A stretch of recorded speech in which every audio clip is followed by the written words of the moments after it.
Welcome to the Northern Business Podcast, formerly Business Unmuted, sponsored by Virtue Motors, one of the UK's largest motor retailers. Check out its website at virtuemotors.com. I'm Graham Robb, owner of Recognition PR, one of the longest established PR firms in the north of England. Each week we're talking to people in business and economic experts about the big issues that are affecting the region of the north of England. Make sure you never miss an episode by subscribing on YouTube or wherever you get your podcasts. In the studio today we have Aman Chahal, who is the CEO of TaperedPlus, which is based in Stockton and designs and supplies flat roof and insulation solutions. And down the line we've Charles Maltby, Programme Director of Huddersfield Unlimited, the business-led organisation that stands for the town of Huddersfield. And also down the line we've got Karl Beckett, founder of Care to Inspire and renowned resilience coach, who's based in County Durham and Northumberland. And also later on we've got a feature with our colleague Josh Havikin, who's out and about looking at what's happening in business elsewhere in the region. But let's start by talking about things that are happening in the worlds of our guests. Charles Maltby, you're in Huddersfield. There's been a lot going on in the economy this last few weeks, particularly inflation and what's happening in people's shopping baskets, and even a suggestion by the government at the weekend that maybe there'll be a voluntary price cap on supermarket foods. How do your members of Huddersfield Unlimited view the economy at the moment? It's a good question, Graham. The inflation rates are a function of many different things, energy being probably the prime one, although what's happening in Eastern Europe clearly doesn't help from that perspective when it comes to food supply, etc. But we've got to find a way through it. There needs to be chance for the economy to recover through all of those things, interest rates to get back to what people expect them to be, so we can manage and move forwards. And it's down to individuals and their responsibilities perhaps to be careful and think about things and make sure that they can afford whatever it is that they're looking after, and start with the essentials. We need a roof over our head, we need food to eat, etc. So people need to keep focused around that. And I think despite all of that, there needs to be government money supporting the right initiatives and the right activities so that people's salaries, clearly we have a focus around Huddersfield, bringing the right high value salaries into Huddersfield means that people can sustain these things a little bit more easily as the clock ticks forward. Well, we'll come back and talk about Huddersfield in a minute. Let's bring in next, we've got Karl Beckett. Let's just pull him in. You're in the countryside. We're going to talk about why you're in the countryside in a minute. But seeing all the farm fields behind you and so on, one of the issues on the price of food is, of course, the price of producing food here in the UK. And it strikes me that some government policy contributes to the price of food. There's environmental policy encouraging farmers to rewild, and there's also Brexit policy by not lowering tariffs on the import of food from elsewhere. So there's lots of different policies that could get the price of food down. Does the government need to intervene, or, as Stuart Rose, who is from Asda now, Lord Rose says, he says it's clumsy to try and cap food prices. What's your view on the matter? Well, thank you, Graham. I think food costs, they are going to hopefully slightly come down with commodity prices and the fuel slightly coming down. But I think, intervening in the market is not. I'm not sure. I think I agree with Stuart Rose that actually intervention in a market which is very tightly squeezed is not maybe going to be the way forward. I mean, we've got farmers, one of the most efficient and productive communities in Europe, and they do an excellent job. Sometimes they don't get the fair price for their food, and it's always tight at the market end. So I'm slightly against intervention. Of course, food costs are hitting those on the lowest incomes at the moment, so that is a concern. And it's been making the industry as competitive, making sure that regulation is fair and reasonable and allows them to do their job.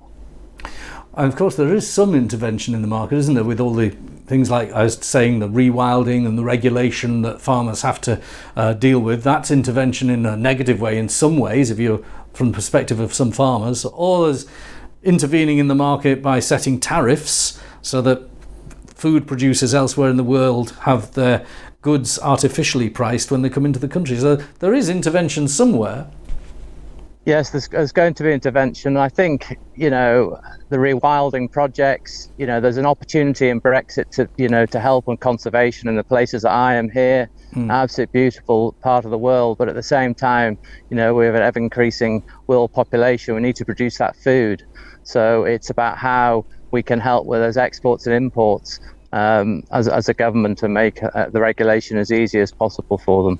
Okay, Karl, let's turn to Aman in our studio. Thanks for coming in, Aman. Now, you've heard the people talking about inflation on relation to food. Now, you run a business that provides goods to the construction sector. What's inflation like in your sector? We do, Graham. It's inflation is rampant within construction. Labour costs are going through the roof. The supply chain has been severely disrupted, so inflation is a real problem, and we've actually seen companies go into administration because they can't control the inflation. And what do you think should be done to get this sorted out? Is it going to be left to the market, particularly in construction, or are there interventions, including the Bank of England putting up interest rates, that can calm it down? It might be a brutal way of doing it. Jeremy Hunt even suggested he might accept a recession if it was necessary to get inflation down. I think, Graham, simply we need to invest more into UK construction. The government needs to invest more. We need to invest in programmes and energy efficiency. I think that will solve a lot of problems.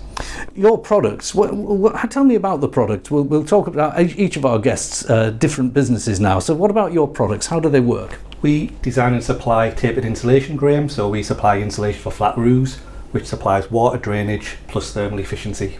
Now, lots of flat roofs. I mean, we're in a building now that has a flat roof, and it's built in 2007. I've said this on the programme before, that this building is relatively modern, yet amazingly, a lot of heat escapes through its flat roof.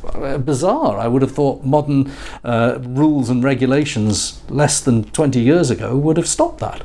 Yeah, regulations are improving all the time. 13.4% of the UK population's in fuel poverty, so retrofit has to be top of the agenda. So how easy is it to retrofit a flat roof building with your kind of solution, and what's its efficacy? How does it work? What does it do? Really simple. We get up on the flat roof, we design it, we supply the insulation scheme, waterproofing goes on top, so you've got a brand new roof with a 20-year product warranty plus energy efficiency, so you'll get your payback really quickly. Okay, and what level of difference would it make? I mean, take a building like this commercial building. It's an office block with a flat roof. Is it going to make a radical difference, the heat escaping? It will. If we look at energy costs, they're actually double what they were in October 2021. So the payback is really quick. We anticipate 3 to 5 years as a payback now compared to 10 years previously. So it's worth doing. And what's the take-up like? How's the business going? It's going really well. We're up year on year. The construction market's down 30%, but we're significantly up. So we're aiming for over 50% growth this year. Okay, let's see if that kind of replication of growth can happen in other different sectors. Let's talk about Huddersfield. Huddersfield, Charles, is a brilliant town. It's we're filming this and broadcasting this from Darlington, and I've been Huddersfield many times, and it has some similarities to Darlington, not least of which the town centre is ringed by a ring road, and it has the same kind of demographic. What kind of issues have you faced, and how are you going about dealing with them? Well, I think the biggest issue has been a lack of general investment into the town area for quite a long time. We actually co-hosted an event recently with our friends at Kirklees Council, the local authority, showcasing some of what's happening in Huddersfield as we speak, which is, believe it or not, over £1 billion of public money going into the town, predominantly in 3 areas. There is the upgrade of the Transpennine rail link. Huddersfield geographically sits almost equally between Manchester and Leeds, and clearly is ideally suited, therefore, for anyone looking for a location that has access to both of those centres and beyond, Liverpool and York, and even up to where you are in Darlington, etc. The lines kind of come down through here. We've also got the council themselves investing inside that ring road, predominantly that you've just described, with what they refer to as the cultural heart in particular, which is creating a new centre for leisure and more recreational activities for the people who live in the town, where workers perhaps would go at their breaks so they can sit in the outside area or have access to more conducive environments when they're taking some time to relax, etc. And just outside the ring road, the university in Huddersfield has grown hugely over recent years, and they're investing in a new campus, which is all to do with health and well-being, the National Health Innovation Campus, which is actually adjacent to another council initiative called the Station to Stadium Corridor. So building on the investment into the railways, the rather fantastic station that we have has a hotel next door, the George Hotel. That is now gaining a new operator in the shape of Radisson Red, which is fantastic for the North to have an establishment of that nature. But it shows their interest in what the prosperity of the town will be as it grows out. And that Station to Stadium Enterprise Corridor adjacent to the university campus, new campus for health and well-being, will hopefully encourage businesses to come and look at the town and invest, create new higher value jobs, put in that private sector investment alongside the public investment, and help us turn the town back into more of a centre than it is at the moment. It historically was a very big centre if you go back to the Victorian era, hence many of the fantastic and listed buildings. A challenge for a man and solutions to do with energy insulation when it's refurbishing the old buildings, but a balance needs to be found between keeping the old and finding a way of moving forwards and progressing these things, at least in my mind. Some of my colleagues might disagree a little with that. But we have to find a way that's meaningful for the people of the town today and their prosperity and how they can cope with current living circumstances and energy price increases and so on and so forth. Now, you also have a university, and you've got the innovation village is connected to the university, isn't it? Yes. And there's quite a large number of northern big provincial towns that have universities. Middlesbrough has Teesside University, and you've got Bradford as well. That's a city, of course, but the university plays an important part in the dynamism of your future programme, doesn't it?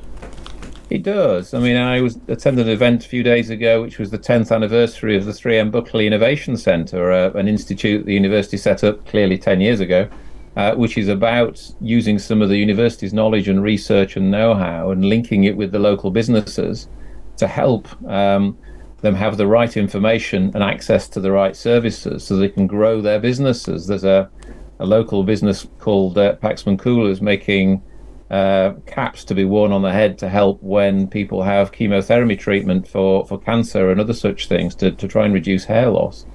Grown fantastically in the town, now accredited to go and sell its products into the USA, which is quite a hard challenge for medical devices and such things. But they're very linked to the university in terms of where some of the research and know-how came from. And obviously other organisations want to do the same. We have an institute for textiles and railways associated with these things, which again are traditional businesses in the town. But the engineering side and the advanced engineering side, there's a lot about additive manufacturing and the 3D printing processes for making metal as well as plastic parts these days that can lead into many of these advanced advanced businesses and technology businesses and so on and so forth, that the university is able to spearhead and support as and when required. Charles, you're making a very good case for the motto that you stand for Huddersfield. And just tell me how you think provincial towns can hold their own. When you look at the map of Yorkshire and the Northwest, you are in the middle of a triangle of three major cities, Leeds, Manchester and Sheffield. And there are other towns, Dewsbury and Halifax and Huddersfield and others, that are probably facing similar issues in West Yorkshire.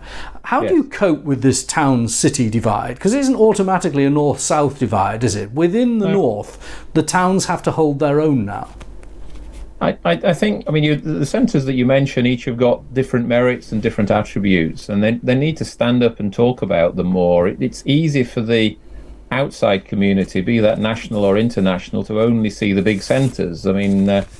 We have the, if you like, unfortunate situation that Manchester has two rather large football teams. So the name Manchester is heard throughout the globe and people know about the place, and it's often used as a reference on a map to describe to people where Huddersfield might be.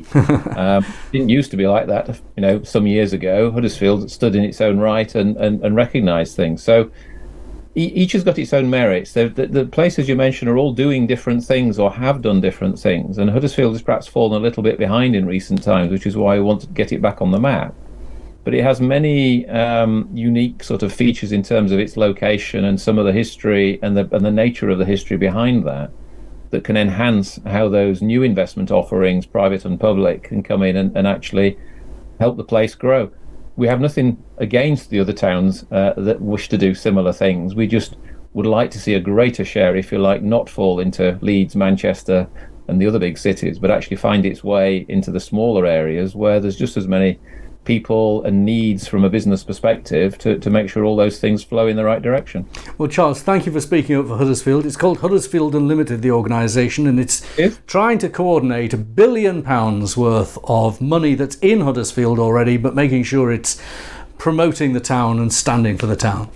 Thank Correct. you. Let's turn to Karl now. Karl, you're in a beautiful setting because your business, you were a managing agent at a chartered surveyors, then you became MD of a care business, but now you do something completely different, and it looks as though what you're going to tell me is a lifestyle choice that many people would want to take. And for people listening, Karl is stood in front of beautiful countryside in Northumberland with a beautiful outfit, including a great Panama hat. All of God's children should wear those hats. So tell me about why you're there.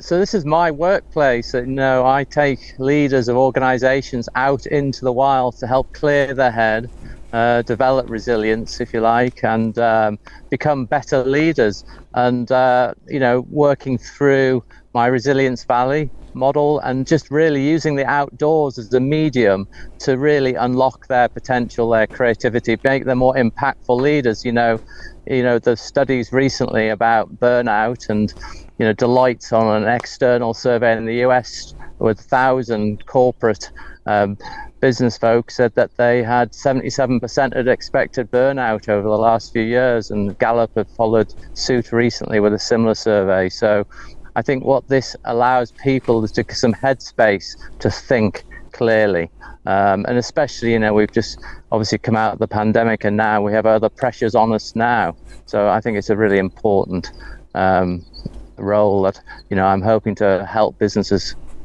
sustain and develop and be more resilient.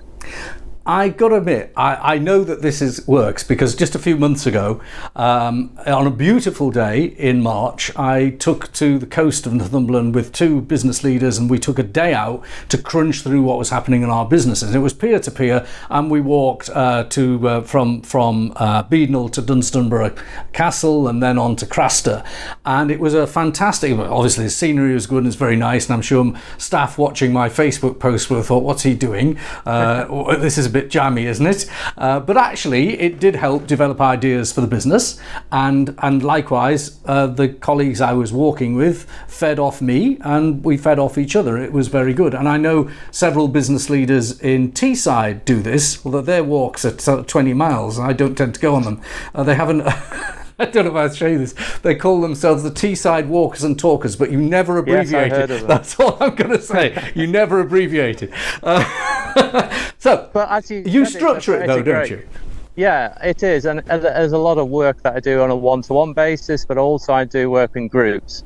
And the one-to-one, you're spending some really quality time away from your business, and some real magic happens. And in the groups, as you said before, it's a great bonding place to get to know each other more and to sort of work through issues that you have as a team. So undoubtedly this works. There'll be some science in the future that says the chemistry in your brain works differently in this environment, and I know it works. Do you structure it though? I mean, it isn't just haphazard. Obviously, you've got a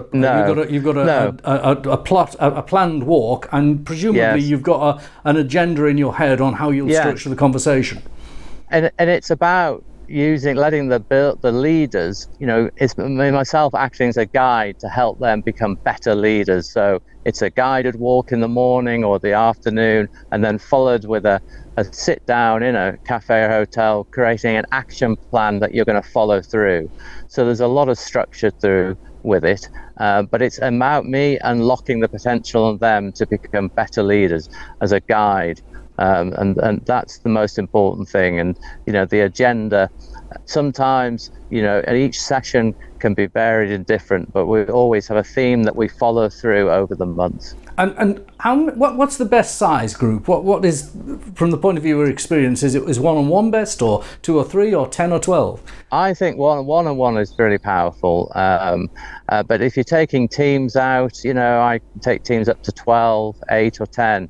But if you have a business meeting, why not go for a walk? You have your agenda, and you can do it in small groups of 3s or 4s. I vary it up to 12 or a 1-to-1. Aman, is it anything you'd ever consider doing? Have you done it like this before? Yeah, well, during the pandemic, we had a lot of interviews. We were trying to recruit, trying to scale the team, and we did our interviews walking. Right. And it was really effective. And listening to Karl there, we probably should do that again. There we go. I've got a potential customer for you. And by the way, the last of the summer wine country is just near you, Charles, isn't it? Near Huddersfield. So that's good walking country too. It is, and I endorse what Karl's saying. With one of my other hats on, I do mentoring in a broadly similar sort of sense, and that ability to talk to people on a one-to-one basis and help them overcome difficulties and resolve problems to help them run their businesses better is very key, and it's an essential part of the top end of business, I would suggest. Karl, how do people get in touch with you? You can find me on... Oh, sorry. Yeah, sorry, Karl, how do people get in touch with you? People can get in touch with me on my website, which is karlbeckett.co.uk, or LinkedIn, either or. Okay, that's great. And Charles, your website, Huddersfield Unlimited, is available for people to see? It is huddersfieldunlimited.co.uk, or if they want to get a hold of me, they'll find me on LinkedIn as well. I was looking at it today, very good interactive map, and TaperedPlus has its own website. TaperedPlus. TaperedPlus.co.uk, and we're also contactable by WhatsApp, LinkedIn, Facebook, Instagram. Okay, that's great. As I said last week, in a new feature for this programme, my colleague Josh Haverkin is out and about speaking to businesses in the north. This week, he's in Northumberland. Josh, over to you.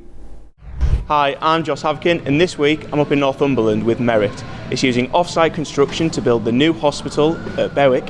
It's a really interesting, innovative company that's making huge differences in the building sector.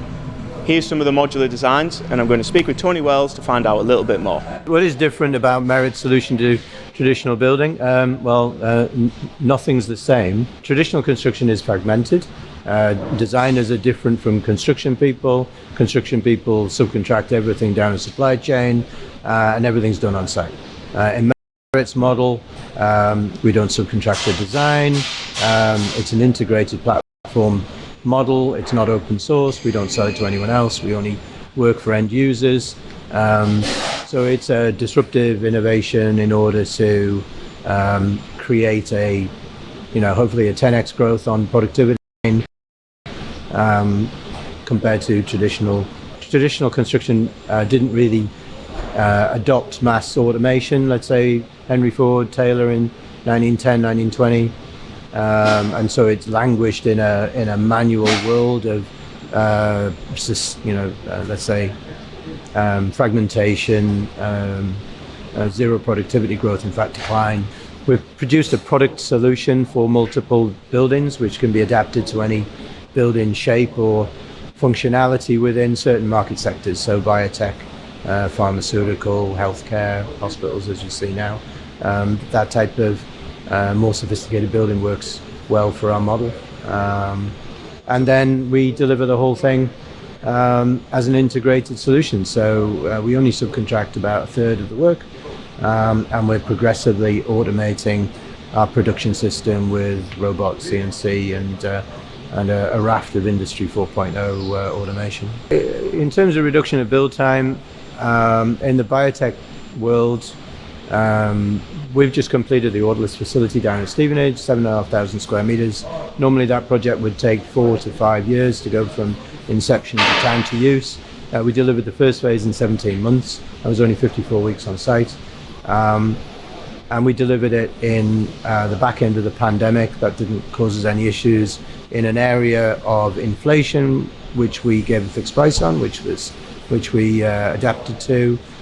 Difficulty with materials, which we also adapted to because it's a product-based solution, and we could buy materials early because we design it, and so we define it, and we can fix the price, and we can fix the design. So in terms of order lists, we saved 3 years and saved 6,000 patients getting a life-changing leukemia treatment, which is spectacularly successful. In terms of a hospital, we're going to deliver Berwick Hospital from access to site in April to around a November finish next year. If we were doing a hospital from a standing start, we could probably do it 5 years quicker than anyone else, and significant cost reduction. Although, our business model is not about low profit, as the construction industry is, because that business model is not sustainable. It's the highest level of administrations right now. So we have to make more profit if we're going to spend 6% on R&D. But that productivity gain more than offsets it. So clients can see, a third of the time construction, and it works first time when they get it. I think if the NHS were to adopt this type of methodology on a larger scale, then it would bring affordability to the NHS in terms of new construction. They could have their hospitals 5 or 6 years quicker. Patients would have improved care. It would be improved, we would have a zero scope 1 carbon solution and improved energy consumption. We would be far better prepared for any future pandemic because we have significant improvement in infection control.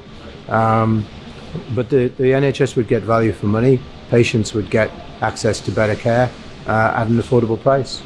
And I also spoke with Marion Dixon from Northumbria Healthcare NHS Foundation Trust. They'll be running the hospital once it's built. We're delighted that we're going this way to this new design because we can be building it off-site. The weather doesn't affect that in any shape or form.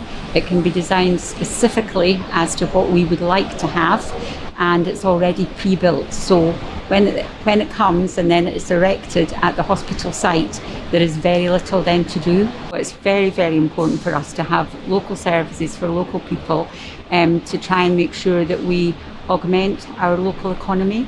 We're delighted to be in partnership with Merit. They've worked extremely hard with us. They get the detail of what we need for our patients and for the services going forward.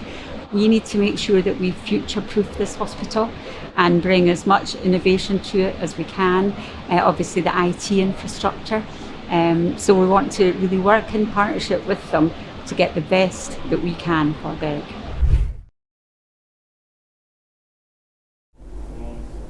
Thank you, Josh. Now, we never know where Josh will be. I'm going to send him out and about over the next few weeks or interviewing interesting people so we get extra content for the Northern Business Podcast. So do join us next week. We were always ready to tell you about what's happening in business in the north of England. And of course, if you own a business in the north of England and want to take part, please get in touch with me via LinkedIn, Graham Robb at LinkedIn. Never miss an episode. Like, rate and subscribe on YouTube or wherever you get your podcasts.